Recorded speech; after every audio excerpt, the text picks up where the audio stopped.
Mr. Liang Eng-hua.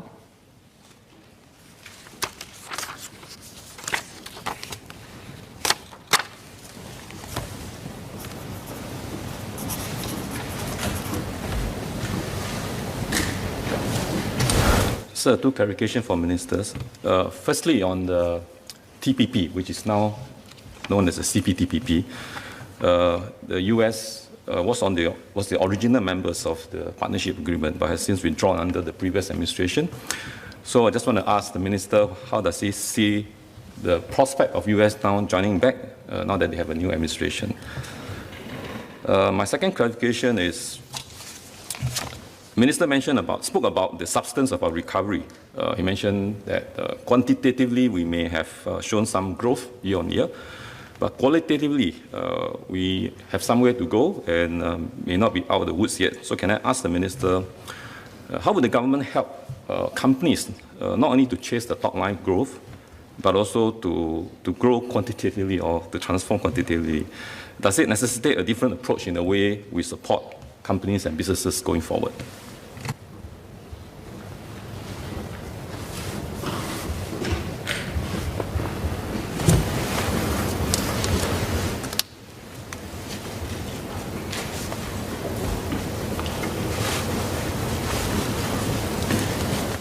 Mr. Chair, I thank Mr. Liang Eng-hua for his two supplementary questions.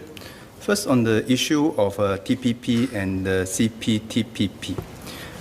Recently, I think members would have heard the interest of the UK and even China to join the CPTPP. From Singapore's perspective, we welcome all countries who are able to meet the high standards of CPTPP to join us so that we can continue to enlarge the partnership for the benefit of all members and also to have a more certainty for a rule-based trading order in the world. With respect to the US interest or renewed interest to return to the TPP or CTPPP, at this point in time, I think it would be premature for us to come to any conclusion because the US, they themselves are doing their own internal deliberations as to whether they should rejoin the TPP and if so, how. We are in communications with our US counterparts. We encourage them to take a fresh look at this agreement, not just from the economics perspective, but also from the geostrategic perspective. The response that we have thus far gotten from the US administration is that indeed they have members within the administrations that are open to relooking at the merits of this agreement from both the economics and the geostrategic perspective. Mr. Chair, on the second question that Mr. Liang Eng-hua asked, indeed, quantitatively, with good progress towards the end of this year or the early part of next year, we should be able to get back to the same GDP level as the pre-COVID level, quantitatively. However, qualitatively, as I've mentioned in my speech, the economy would have changed. And I think we can look at it from two perspectives. Now, the first perspective, many people have talked about a K-shaped recovery. And there are two dimensions to the K-shaped recovery. One is that within the whole economy, the K-shape refers to some sectors who will continue to do well and may, in fact, do much better in a COVID environment. This includes some of the biomedical sector, the ICT sector. And there are also sectors within the economy that will continue to require help to sustain them through these difficult times. This includes the aviation sector and the tourism-related sector. Now, that is the K-shape within the macro economy. But there are also K-shaped recovery within certain specific sectors. I take the example of retail as a good example. Overall, for the enterprises that are in the retail sector, some of them are doing much better than even before because they are able to seize the opportunities and pivot into the online sector. They are able to use the online space to transcend their ability to serve markets beyond Singapore. So some of the retailers are doing much better, especially the online retailers. But on the other hand, there are also retailers that do not do as well because their models of just being an arbitrage center would increasingly be disintermediated and be displaced. So we need to be careful about the forces on both at the macroeconomy and at the sectoral level. And the other qualitative change that Mr. Liang Eng-Hua's question allude to is this. In the past, many of our businesses are very and very concerned with controlling their cost structure. And indeed, all businesses must do that. But going forward, beyond controlling our cost structure, there are a few things that are more important and equally, if not more important, than just controlling cost structure. The first and most important thing is how can we get increasing returns to scale by increasing the top line. So to increase the top line, our companies will need to penetrate overseas market, use the cyberspace to go beyond Singapore.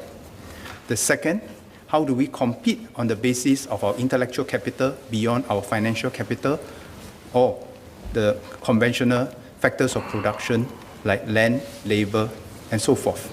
So these are important ways that we need to change our mindset of how we compete in the new world compared to the past. Thank you. Mr. Leon Pereira.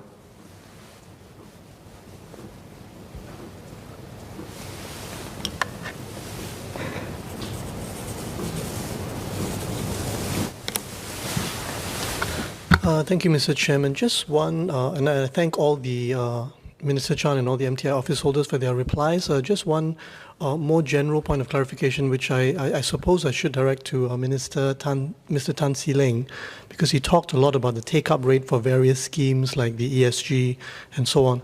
So I think that it is important for us to monitor these take-up rates, like the number of firms who have availed themselves of a scheme. I would like to ask the Minister, would he agree that that is not an effort indicator? And effort indicators are important. They are useful and we should measure them. But does the Ministry also measure outcome indicators? So what do I mean by outcome indicators? So at the end of the day, how many of these local companies are achieving a certain threshold in terms of shareholder value, in terms of market share in a particular product category, in terms of absolute revenue size, or so on? Now, I know that it is difficult to assess causation versus correlation. I know at the end of the day, the entrepreneur is responsible for delivering outcomes. The scheme is just an enabler or facilitator. But would it not be useful for, and does the ministry actually do this to measure? At the end of the day, you have a pool of local companies who are benefited from various schemes. After a certain period of time, X number of these local companies have, attained these performance benchmarks and these thresholds, so that we know that we are sort of moving in the right direction, even if it's not possible to pinpoint causation. Thank you. Mr. Chair, thank Mr. Leon Pereira for that question on behalf of Mr. Minister Tan See Leng, because this is involved the whole MTI portfolio. The answer to Mr. Leon's question is definitely yes. We definitely benchmark what we achieve, not just from the input perspective, but from the output, and also, most importantly, from the outcome perspective. And indeed, that is my guidance to all the MTI staff and our stat boards, that whenever we apply a scheme to any of the enterprises that we intend to help, let us not just look at the input, not just look at the output, but look at the outcome. And as Mr. Leon says, and we agree with him, that the outcome will depend on a multitude of factors. It may not be causal, but it will at least give us a sense. And that a sense of whether we are making progress. And that is why, during my speech, I mentioned that at every point in time, MTI is constantly reviewing our schemes to make sure that we apply the finite resources to the best use in order to grow our enterprise as an ecosystem. So, and where needs to, we will make some adjustments to the scheme. We will prune some of the scheme that are less relevant in order to redirect resources to schemes that are much more in need by the enterprises. Ms. Jessica Tan.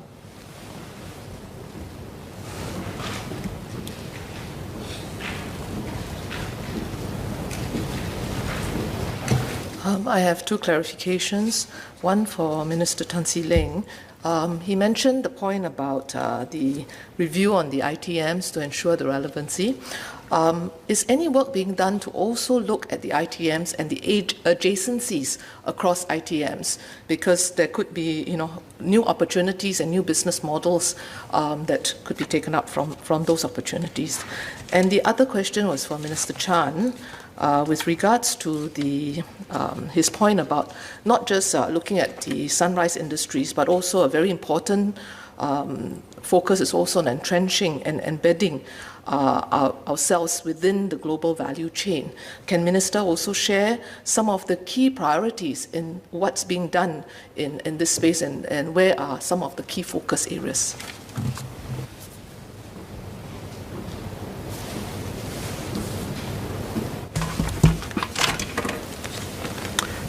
Mr. Chairman, I thank Ms. Jessica Tan for the question. The answer to her question is yes.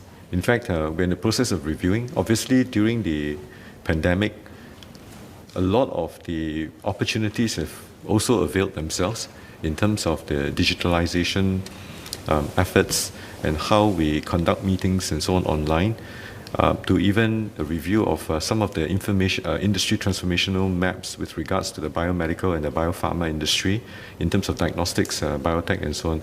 So this would be a more systematic review of how we can look for new cheese and look for new areas in which we can enlarge the spheres of influence around some of these industry transformational maps. And to the extent that's possible, we could even have overlapping areas in which we can find new opportunities to branch into. So I think in time to come, we should be able to update the House a few months into the future. Thank you. Mr. James Lim. Oh, sorry. Minister Chan first. Second part reply. Mr. Chair, let me answer Ms. Jessica Tan's question with a framework and also perhaps to illustrate that with one or two examples. Why is it so important for us to entrench ourselves in critical niche areas? Now, we have to be honest with ourselves. Given our size, we are unable to compete on all parts of the value chain, and in fact, very few, if any, companies or enterprises will try to do that. Then the question we ask ourselves is that given our size, given our capabilities, which part of the value chain can we best entrench ourselves that makes us harder to displace? Harder to displace, not impossible to displace. There's no such things. So let's look at the IC chip, for example, the semicon industry. Many people produce many types of wafer fabs, semiconductors, and so forth. And we can't possibly compete in all of them. But there are certain niche areas that we have the capability and where we focus our R&D into those capabilities, for example, the RF modules, so that we can carve out a niche for ourselves in those very specific areas. So we look for areas whereby we have a competitive advantage, not based on size, but based on our intellectual property. Now, recently I visited the humble mask-making machine when we acquired the capabilities to make the filters so necessary for good quality masks. We ordered 2 machines from 2 different countries. And lo and behold, as we assemble the machines and as we got to understand the production a bit better, we realized that common to both machines, there's one particular part in both machines that is the most expensive part. It looks rather innocuous, but it's the most expensive part. It costs about more than 10% of the price of the entire machine. Just a block of metal with 4,000 very fine holes that allow us to make those fibers. And we can't even see the holes with our naked eye. And that taught us a lesson. We may be buying machines from different countries because everyone wants to diversify their supply chains, and so do we. But that particular country that made that particular part of the machine has captured a very niche area that very few can do. That even if machines come from different parts of the world, they ultimately go back to that same supplier. Now, this is the kind of niche areas that we aspire to be in for our industries, so that we are in critical parts of the global supply chains that make us hard to displace. So is it Professor James Lim?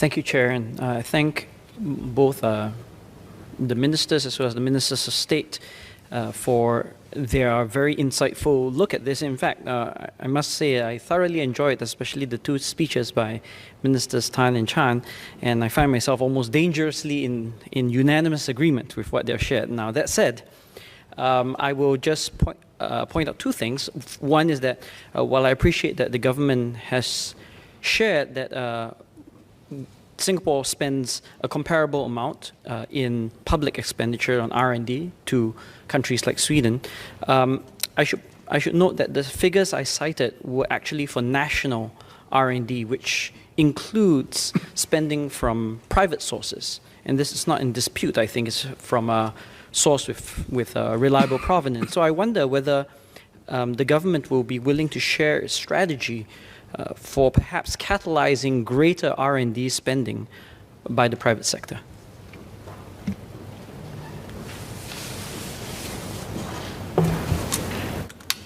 Mr. Chairman, we thank Mr. James for agreeing with us on many things. Let me talk a bit more about how we want to catalyze R&D spending. In fact, indeed, it's very true. The government cannot always be the one to decide which area of R&D spending that we want to do. Of course, there are areas of basic sciences that we will need to invest because there are very little commercial opportunities at that stage of development. But at the later stages of R&D development or for research and innovation, we will want to crowd in, as Minister Tan See Leng said, we would like to crowd in more private investment in this. And that's why there are different schemes for different parts of the R&D chain. Upstream for basic science and technology, most of the funding will come generally more from the government sources. But as we go downstream towards the innovation and commercialization possibilities, we would like to crowd in more of this. That is why, as a strategy, as we go downstream, our funding of many of these initiatives would like to have a funding component that sees the private sector participation. The ARTC is an advanced remanufacturing center, is a good example.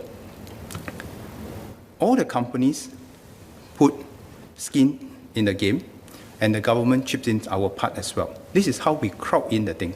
The companies come together to define the R&D outcomes that they would like to see, and they will also share the outcomes or the outputs that can be derived from the research effort. So this is the kind of effort that we would like to encourage our private sector to work with the government, especially in the downstream translational, the translation into commercial opportunities. So it is not the same type of strategies across the entire different parts of the R&D chain. It is also not the same type of strategy for different types of R&D, ranging from biomed to deep tech to other e-commerce opportunities.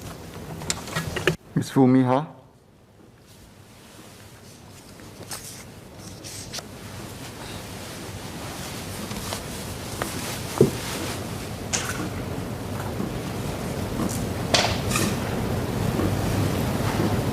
Thank you, Chairman.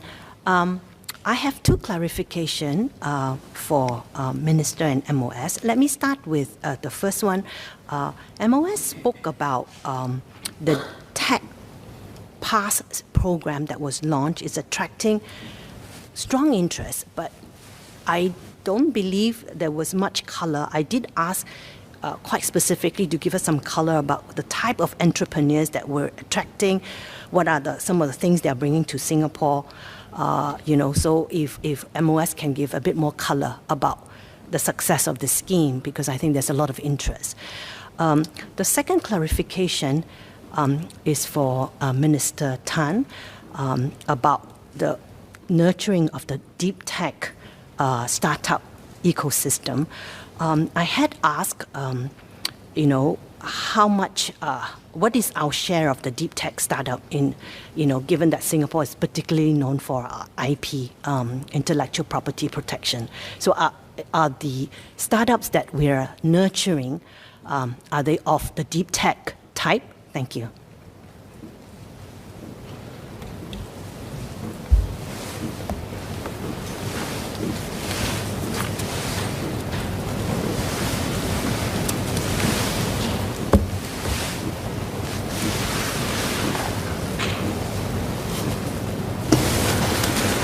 thank Ms. Fumiha for her question with regards to the Tech Pass.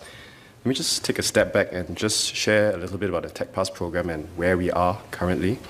So the Tech Pass effectively targets a set of very high-skilled tech professionals, includes tech founders, leaders, and experts. And these professionals would have a track record either in founding or leading sizable tech companies, as well as in the development of tech products that has mass adoption. And these tech talents are, as I mentioned earlier on, in short supply globally. Since we launched it in mid-January this year, we have approved about 22 applications for the Tech Pass thus far. Let me just share a little bit about what the tech professionals will do. Not just in creating jobs for Singaporeans, because when they come here, they bring with them networks as well as their ecosystems and as well as their know-how and technical knowledge.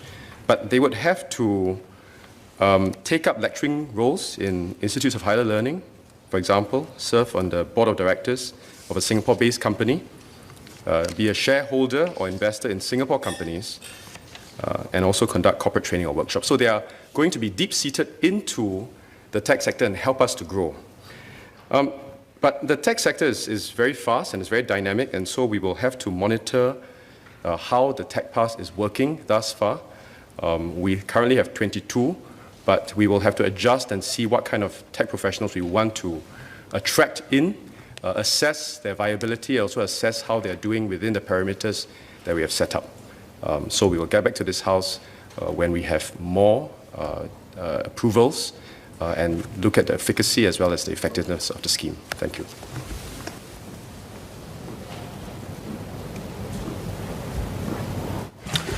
I thank Ms. Fu for a question. Indeed, we actually have a very vibrant deep tech, not just the system, but also the culture, as well as the entire program. So perhaps I could simplify it into three thinking. First is the knowledge part of deep tech. So in the knowledge part of the deep tech, we do have the autonomous universities. We have collaboration and tie-ups with international institutions to train and to also collaborate with talent from all over the world to deepen the research, the development, the research and the innovation into many of these deep technologies. So for instance, like your autonomous vehicles, the 5G networks, and so on and so forth. Then there is obviously the know-how. And in terms of the know-how, we work very closely with, by expanding our global Innovation Alliance. As I've alluded to earlier on, we are expanding them from 15 cities globally to 25. We hope to broaden that by also deepening the co-innovation program, whereby we establish partnerships between our local talent, our local homegrown talent, the talent that we also develop overseas, and partner them with talents from renowned institutions all over the world. That has resulted also in us bringing companies, as what Min Chan has alluded to earlier, in the setup of the Advanced Remanufacturing and Technology Center and SimTech over in the Jurong Innovation District. And through the polytechnics, again through our academic institutions, we've also developed these centers of innovation, the COIs, to again establish, strengthen and reinforce the entire deep tech culture. And obviously, the most important part at the end, so you have the knowledge, you have the know-how. I think given the fact that we are a very small market, we need to tap globally. We go on to the next step and into the know-who, right? So I think it's not just important for you to have knowledge and know-how. Someone many years ago, an entrepreneur told me that you need to not just have knowledge, you need to have know-how, but you also need know-who. So in that part, we have the SBF working very closely with ESG to establish, whether it is from the point of view of service centers, to guide many of these deep tech companies how to gain market access into many of these markets, but at the same time also to sort of help them to navigate the difficulties of working through the different regulation, the legislature of different countries and so on to penetrate these markets and gain acceptance. So in the entire ecosystem from end to end, the government has been involved in developing this deep tech by providing, in a summary, the knowledge, the know-how, and the know-who. Thank you. Mr. Saktiandi Supat.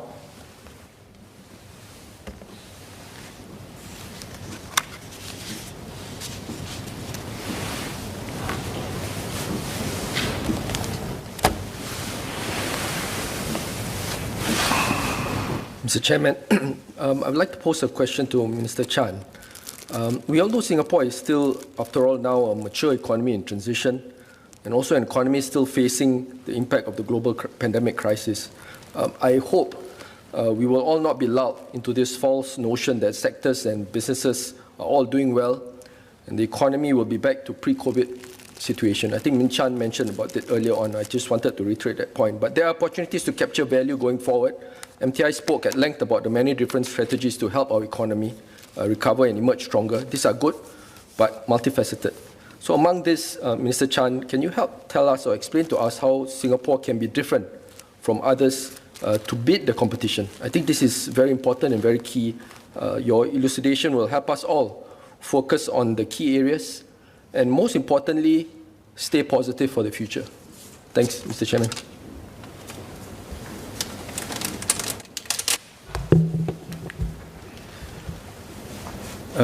Mr. Chairman, let me first thank Mr. Saktiandi. Indeed, we are in a very challenging economic environment. At this point in time, recovery is far from certain. Uncertainties abound. It is far from business as usual. And we are definitely not returning to a pre-COVID world, as Mr. Saktiandi mentioned. Competition has intensified. It will be more global, not local. It will be much more digital, not physical. It will not just be about cost and efficiency, but also about resilience and safety.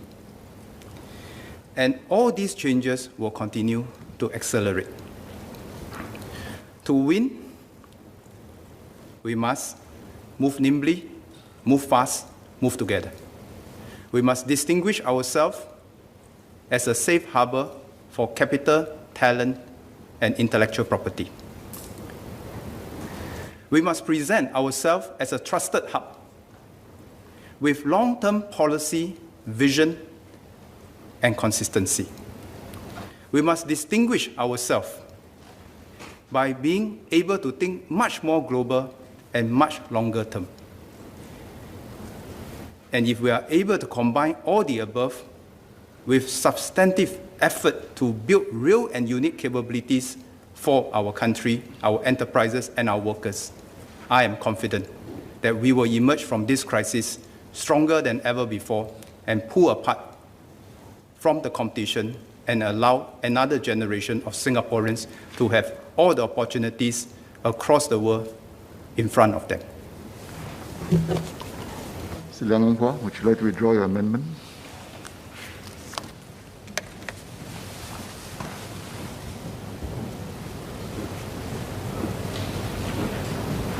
So I thank Minister Chan, Minister Tan See Leng, MOS, Loh Yen Ling, MOS, Alvin Tan for responding to our cards. I also want to thank the MTI team as well as the economic agencies for reaching out to our businesses during this very difficult period and helping those that are severely impacted by the crisis. We wish Minister Chan and the MTI team continued success as we position Singapore for the next bout of growth. So with that, sir, I beg leave to withdraw my amendment. Is the honourable member given leave to withdraw the amendment? I think leave of the majority is given. The amendment is withdrawn. The question is that the sum of $2,139,026,800 for head V stand part of the main estimates. As many as are of that opinion say aye. To the contrary, say no. I think the ayes have it. The ayes have it. The question is that the sum of $8,955,686,100 for head V, send part of the development estimates. As many as of the opinion say aye. To the contrary, say no. I think the ayes have it. The ayes have it. Order. I propose to take a break now.